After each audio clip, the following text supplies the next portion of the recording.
Good evening and thanks for joining us. Tensions continue to rise in Venezuela today over whether humanitarian aid will be allowed into the country. The National Guard tear gassed protesters from both Venezuela and Colombia who tried to reach bridges between the two countries.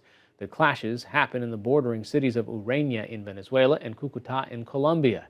On the Colombian side of the bridges, opposition protesters tried to escort trucks with emergency food and medical aid into Venezuela using what leaders call a humanitarian avalanche. On the Venezuelan side of the border, the Venezuelan National Guard injured more than 24 people as protesters set fire to buses. PBS NewsHour special correspondent Nadia Drost is in Ureña, Venezuela. I saw one bus being burned and crash into a house, and then the house was set on fire. So I think that for protesters who wanted this to be a peaceful event, that chance was lost when some of the actions of the protesters turned violent. However, we did see an attempt at a negotiation. I was with a group of congressmen and women from the National Assembly, which is currently held in contempt by the Maduro government, and they were trying to walk very calmly towards the National Guard, and the National Guard responded by tossing tear gas, and everybody started running back and has become dispersed once again. So it's unclear as to whether those members of the National Assembly are going to make another attempt to try to reach the National Guard and have some kind of dialogue with them. Venezuela's President Nicolas Maduro says the aid is a precursor to an American invasion and continues to pledge to keep the assistance out. Earlier, opposition leader Juan Guaido appeared in Cucuta with the presidents of Colombia and Paraguay and called on troops and supporters of Maduro to allow the aid into Venezuela. The New York Times' Andes bureau chief Nicholas Casey joins us now from Cucuta, Colombia via Skype. So basically, the opposition's been trying to get food past Nicolas Maduro's blockade at the borders, and they haven't been able to. They've amassed hundreds of people on some of the bridges. It looks like there's been thousands, but Maduro has been pretty strict about not letting the full number of aid shipments get in. On one border, there was some aid that got in, but it got burned by the soldiers on the other side. And here, this bridge I'm on, they've been trying to make the aid get through, but it hasn't been able to get past basically a huge wave of tear gas. There's been rock throwings. The food behind me is not really getting anywhere. It doesn't look like it's getting anywhere today. So people are on the Colombia side of the bridge throwing rocks, and the Venezuelan military is throwing tear gas back at them? Exactly. It started with the Venezuelan military with the tear gas, and it got to the point where you had hundreds of people tossing rocks up to the people onto the bridge and then throwing them back at the Venezuelan military. It's just gotten to be pretty messy. The idea behind this was that it was going to be a peaceful march and that people would come to the bridge and try to convince the military, which also suffers from shortages of food and medicine, to join them.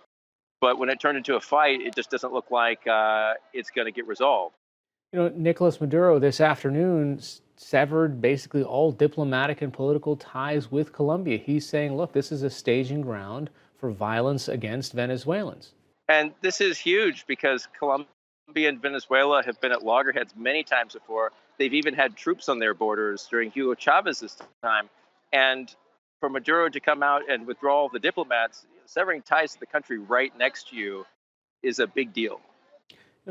Does Juan Guaido have a plan B? I mean, this ended up becoming a bit of an apex.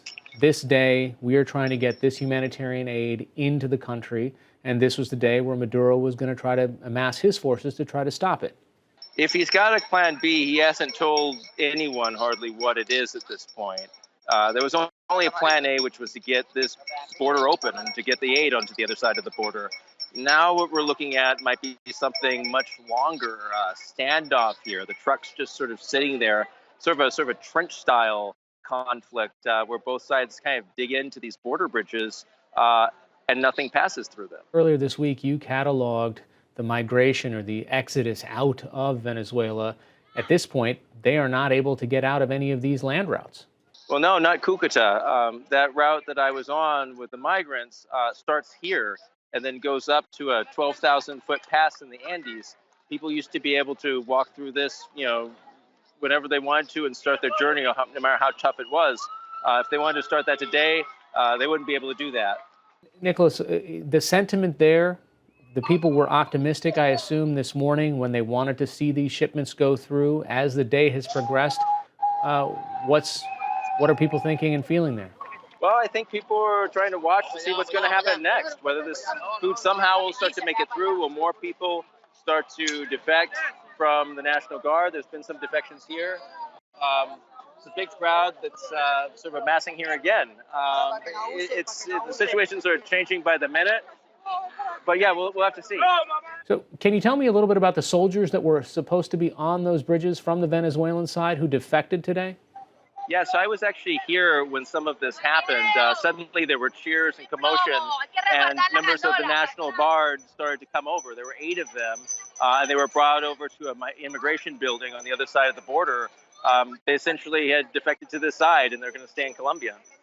Because it's got to be hard for some of those soldiers who have families who aren't getting enough to eat, that this humanitarian aid would benefit. This is the opposition's argument, which is that the soldiers which are throwing the tear gas also are suffering from the same problems that average Venezuelans do, which is they don't have food for their own families. This has been the offer of Juan Guaido to offer people amnesty if they come over to the side. And, I think you'll see probably more of these defections as time passes. All right. New York Times' Nicholas Casey joining us via Skype from Colombia tonight. Thanks so much. Thanks, Harry.